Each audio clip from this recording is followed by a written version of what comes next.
एक बंदा मुझे कहने लगा कि जी एक ख्वाब है, हज़रत अब्बास रज़ी अल्लाह ताला अन्हु ने देखा ख्वाब के अबू लहब कह रहा है कि मैंने पूछा तेरे साथ क्या बना? वो कहता वैसे तो बड़ी तकलीफ़ और अजाब में हूँ, लेकिन जो है ये मेरी उंगली है, इससे मुझे वो शायद किसी को मीठी चीज़ महसूस होती है, इसको मैं चूसता हूँ। तो वजह बयान की कि मैंने आप सल्लल्लाहु अलैहि वसल्लम जब पैदा हुए तो उस खुशी के अंदर मैंने बांदी को, लौंडी को, स्वैबा को आज़ाद किया था, कहा तू आज़ाद है, तो उस वजह से उस उंगली से मुझे जो है वो मिठास महसूस होती है, वैसे मैं अज़ाब में हूँ। मेरा मकसद हुज़ूर सल्लल्लाहु अलैहि वसल्लम की ज़ात का दिफा है। मेरा और अब्बा, आपका अब्बा जिस दिन फौत हो जाए उस दिन हम सब इकट्ठे को रोते हैं या नाचते हैं? मसला ये है, नाजुक तरीन मसला है। कुरान करीम में अल्लाह तबारक व तआला ने अबू लहब के मुतल्लिक़ क्या फरमाया? सूरह लहब है कि नहीं कुरान करीम में? सूरह लहब है। अल्लाह फरमाते हैं तब्बत यदा अबी लहब व तब मा अगना अन्हु मालुहु व मा कसब। कुरान कहता है कि अबू लहब के हाथ टूट जाएं, उसका माल भी उसके काम नहीं आएगा।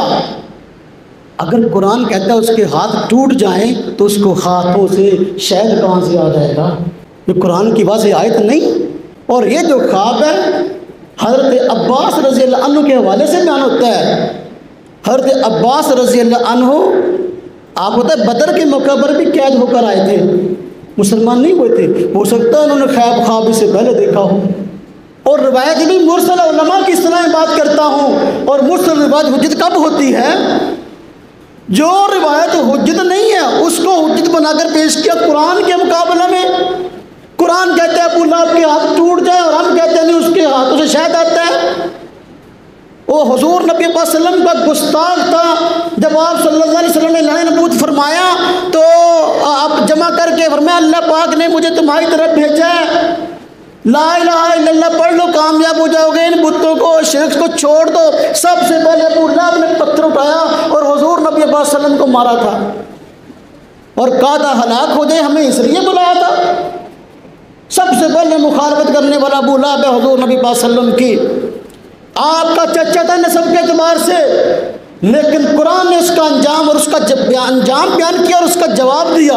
पत्थर उसने हुजूर को मारा था, गुस्ताखी की थी, जवाब कुरान ने दिया तब्बत यदा अबी लहब व तब, हलाक हो जाए अबू लहब के हाथ, टूट जाए अबू लहब के हाथ जिन हाथों से उसने हुजूर को पत्थर मारा।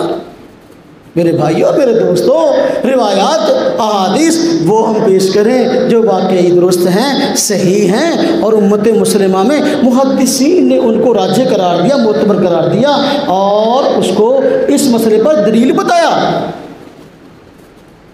700 साल से पहले किसी ने इस हदीस को ईद की दलील बनाया हो, बताया हो तो बता दें। किसी सहाबी ने इस कौल की बिना पर इसको ईद मिलाद नबी मनाई हो। रबीउल अव्वल तो सहाबा किराम के दौर में आता था